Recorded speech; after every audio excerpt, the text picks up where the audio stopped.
To study seed. आज हम class 10th history chapter 3 का टॉपिक 18 पढ़ेंगे, जिसमें हम जानेंगे post war settlement and the Bretton Woods institutions के बारे में। यानी post war, second world war की बात हो रही है यहाँ पे। जब सेकेंड वर्ल्ड वॉर एंड हुआ उसके बाद कैसे सेटलमेंट करवाया गया डिफरेंट कंट्रीज के बीच में, यानी कैसे इकोनॉमी को एक तरह से बैलेंस किया गया और कैसे ब्रिटेन कॉन्फ्रेंस जो हुई थी, ब्रिटेन वुड्स कॉन्फ्रेंस, जिसके बारे में हमने लास्ट वीडियो में पढ़ा था, उस ब्रिटेन वुड कॉन्फ्रेंस से कौन कौन से आइडियाज निकल के आए जिसकी वजह से इकोनॉमी को स्टेबल करने की कोशिश की गई। और दो मेन इंस्टीट्यूशंस सेटअप हुए थे इस कॉन्फ्रेंस के बाद, कौन कौन से, वर्ल्ड बैंक और आईएमएफ। उन्होंने कैसे अपना रोल प्ले किया वर्ल्ड इकोनॉमी को स्टेबल करने के लिए, वो सब हम आज की वीडियो में जानेंगे। Post war situation, second world war खत्म होने के बाद सिचुएशन कैसी थी, वर्ल्ड वाइड सिचुएशन क्या थी? वही सेम पैटर्न था जो फर्स्ट वर्ल्ड वॉर में देखने को मिला। मिलियंस ऑफ लोगों की डेथ हुई, काफी लोग इंजर्ड हुए और साथ ही साथ जो इंडस्ट्रीज थी, फार्मलैंड्स थे, जो दूसरे इंस्टीट्यूशंस थे, वो सब डिस्ट्रॉय हो गए। यानी डिस्ट्रक्शन हमें बहुत मास लेवल पे देखने को मिला, काफी कुछ डिस्ट्रॉय हो गया था सेकेंड वर्ल्ड वॉर के बाद में, डिस्ट्रक्शन बहुत ज्यादा क्रिएट हुआ। Bretton Woods conference in July 1944 USA. World war, second world war end कब हुआ? 1945 में। 1939 से 1945 तक सेकेंड वर्ल्ड वॉर चला। 1939 में ग्रेट डिप्रेशन खत्म हुआ और सेकेंड वर्ल्ड वॉर स्टार्ट हुआ। और अब सेकेंड वर्ल्ड वॉर खत्म होगा 1945 में, लेकिन 1944 में ही मीटिंग करवाई जा रही है। क्यों? क्योंकि लोग जानते थे, जो कंट्रीज थी वो जानती थी कि अभी सिचुएशन ठीक है, लेकिन इससे जब वर्ल्ड वॉर खत्म होगा उसके बाद की कंडीशन और ज्यादा भयंकर होने वाली है।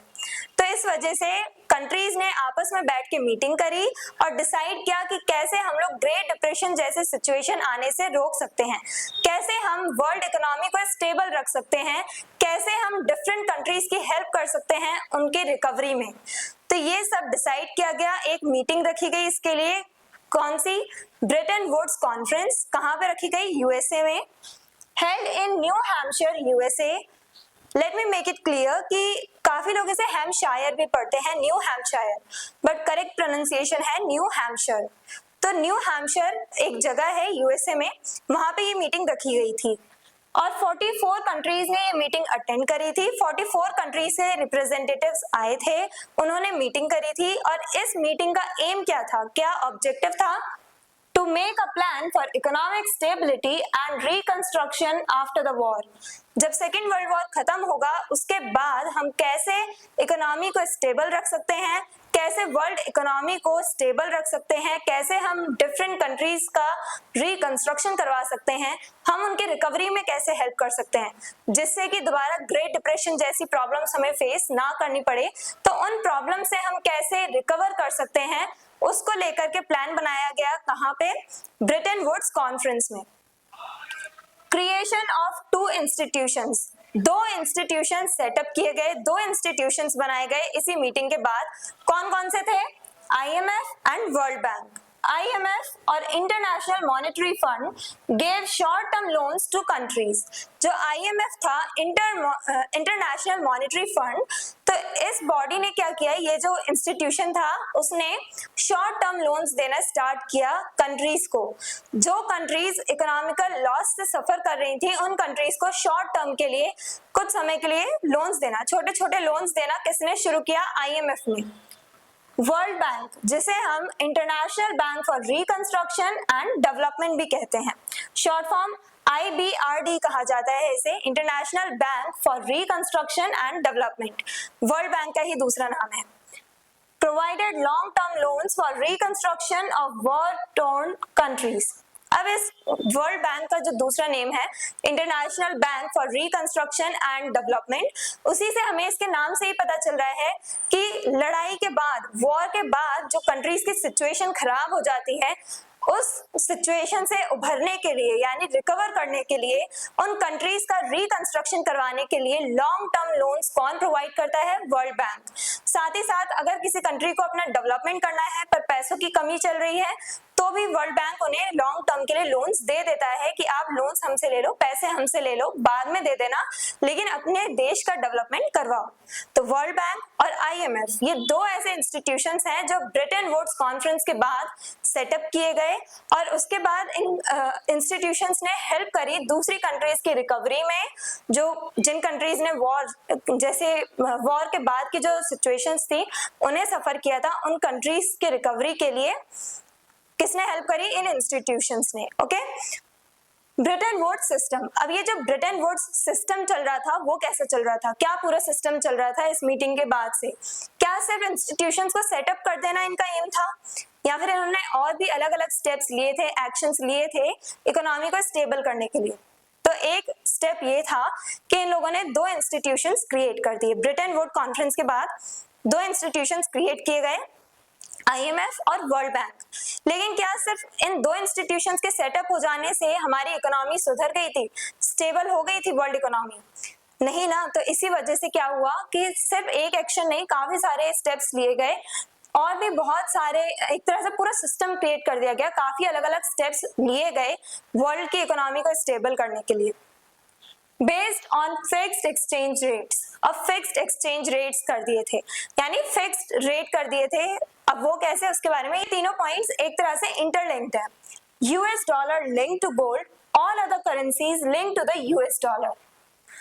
यूएस डॉलर जो था उसे जोड़ दिया गया गोल्ड के साथ, यानी मान लो $1 जो है उसमें आपको इतना अमाउंट ऑफ गोल्ड मिल जाएगा, इस टाइप से फिक्स कर दिया गया। अब मान लो इंडिया में अलग रेट चल रहा है गोल्ड का, दुबई में अलग रेट चल रहा है, फ्रांस में अलग चल रहा है, जर्मनी में अलग, रशिया में अलग, हर जगह अलग अलग रेट चल रहे होंगे। तो काफी लोग ऐसे होंगे, अगर ये इकोनॉमिकल लॉस के बाद, वॉर के बाद, क्या पता इनके प्राइसेस बढ़ जाएं या फिर घट जाएं, तो उससे जो सिविलियंस है उन्हें सफर करना पड़ेगा। ठीक है, तो क्या हुआ कि यूएस डॉलर को जोड़ दिया गया गोल्ड के साथ कि पूरे वर्ल्ड वाइड कहीं पे भी हो आप, लेकिन एक यूएस डॉलर के ही बराबर इतना अमाउंट ऑफ गोल्ड होगा, आपको एक यूएस डॉलर के बराबर में इतना गोल्ड मिल जाएगा। और बाकी दूसरी जो करेंसीज थी उनको यूएस डॉलर के साथ जोड़ दिया गया। अभी पहले स्टार्टिंग में जो सेट किया गया था प्राइस, वो ये था कि 5 rupees is equals to 1 US dollar. पहले हमारी इंडिया की भी करेंसी बहुत ज्यादा स्ट्रांग थी, सिर्फ हमारे 5 रुपए जो थे वो 1 यूएस डॉलर के बराबर थे, और अब जाके 87 रुपीज के बराबर है $1। तो इंडियन करेंसी जो है उसकी वैल्यू गिरी है, इंडियन करेंसी की वैल्यू थोड़ी गिर गई है। तो क्या हुआ, यूएस डॉलर को गोल्ड के साथ जोड़ दिया गया, ये एक फिक्स्ड अमाउंट बना दिया गया कि हाँ 1 यूएस डॉलर। अब इंडिया में 1 यूएस डॉलर 5 रुपए के बराबर था, कहीं और पे 1 यूएस डॉलर, जैसे मान लो इंडिया में 5 रुपए के बराबर 1 यूएस डॉलर था, वहीं दूसरी कंट्रीज में, जैसे हम इंडिया की और कोरिया की बात करें तो कोरिया में हमारा 1 रुपए जो है वो वहां के 18 वॉन के बराबर है। तो ऐसे ही डिफरेंट कंट्रीज में 1 यूएस डॉलर की वैल्यू भी डिफरेंट हुआ करती थी। तो इससे क्या हुआ है कि हर जगह करेंसी अलग अलग चल रही है, उनकी वैल्यू अलग अलग है, लेकिन वर्ल्ड वाइड एक करेंसी फिक्स कर दी गई है। यूएस डॉलर को एक स्ट्रॉन्ग करेंसी के तौर पे अपना लिया गया है। अब 1 यूएस डॉलर के बराबर हमें जितना गोल्ड मिल रहा है वही पूरे वर्ल्ड लेवल पे चलेगा कि हमें हर जगह जितना, मतलब $1 के बराबर का गोल्ड मिलेगा। अगर हमने मान लो इंडिया में 5 रुपए दिए, उस टाइम की बात करें, 5 रुपए दिए जो $1 के बराबर होता था, तो हम $1 दें तो भी हमें उतना ही गोल्ड मिलेगा, हम 5 रुपए दें तो भी हमें अपनी कंट्री में उतना ही गोल्ड मिलेगा। वर्ल्ड वाइड एक फिक्स्ड अमाउंट सेट कर दिया गया था, फिक्स्ड करेंसी बना दी गई थी यूएस डॉलर, इसे एक स्ट्रॉन्ग करेंसी के तौर पे अडॉप्ट कर लिया गया था और दूसरी करेंसीज को इसके साथ जोड़ दिया गया यूएस डॉलर के साथ। यूएस डोमिनेंस, अब इसी से हमें पता चल गया पहली बात कि यूएस डॉलर को एक स्ट्रॉन्ग करेंसी के तौर पे हमने अपना लिया है, यानी हम यूएस की पावर को लेजिटिमेसी दे रहे हैं, हम उसकी पावर को एक्सेप्ट कर रहे हैं, यूएस की पावर को। और इसी की वजह से क्या हुआ कि यूएस का डोमिनेंस बढ़ता चला गया, यूएस का दबदबा वर्ल्ड वाइड बढ़ता चला गया, यहाँ से हमें यूएस डोमिनेशन देखने को मिला। USA emerged as the world's leading economy. USA world की सबसे टॉप मोस्ट इकोनॉमी बन गई, सबसे ज्यादा पैसा यूएस के पास आ गया, वर्ल्ड नंबर 1 इकोनॉमी बन गया US. contributed the largest share to IMF and World Bank.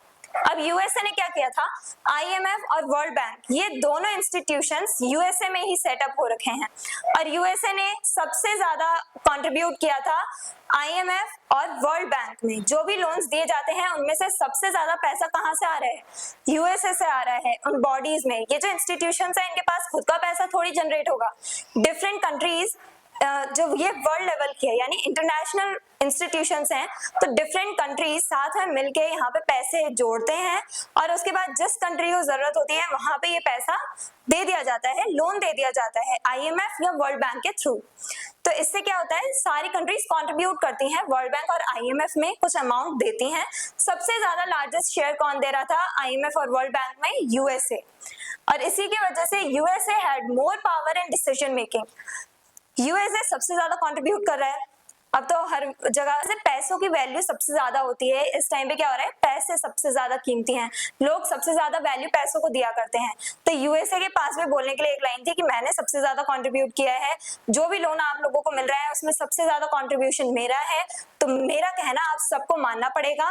तो इस वजह से क्या हुआ, यूएसए के पास अपने ही आप डिसीजन मेकिंग पावर आ गई, क्योंकि जितने भी कंट्रीज को लोन मिल रहा है उसमें सबसे ज्यादा योगदान कौन कर रहा है, यूएसए।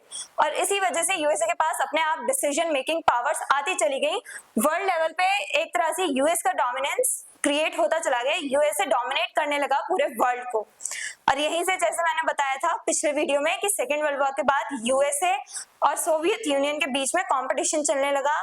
दोनों के बीच में कॉन्फ्लिक्ट्स भी थे on the basis of ideology. USA capitalist ideology को फॉलो करता था, सोवियत यूनियन फॉलो करता था सोशलिस्ट आइडियोलॉजी को, और इसके बारे में डिटेल में आप पढ़ेंगे क्लास 12th में। आई होप ये टॉपिक आपको समझ में आया है। अगर कोई डाउट है तो आप कमेंट सेक्शन में लिख सकते हैं, और अगर आपको इस चैप्टर के डिटेल नोट्स चाहिए तो हमारी वेबसाइट studyseed.net पर विजिट करें, लिंक डिस्क्रिप्शन बॉक्स में दिया गया है। मिलते हैं नेक्स्ट वीडियो में नेक्स्ट टॉपिक के साथ। Stay curious, stay consistent. Thank you very much.